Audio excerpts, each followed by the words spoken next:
Minha frente está o Samsung Galaxy M05. E hoje eu vou mostrar como você pode configurar o bloqueio de tela.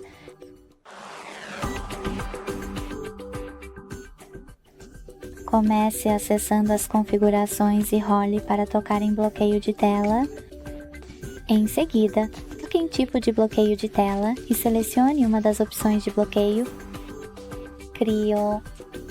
Escolha continuar no canto inferior direito e repita para confirmar. Então, selecione confirmar. Agora gerencie as notificações da tela de bloqueio como você quiser e toque em concluído. Então, quando eu desligo a tela e a ligo novamente, posso ver que o padrão é necessário. Muito obrigado por assistir. Se você gostou deste vídeo, deixe um like. Comente e se inscreva, por favor. Tchau, tchau.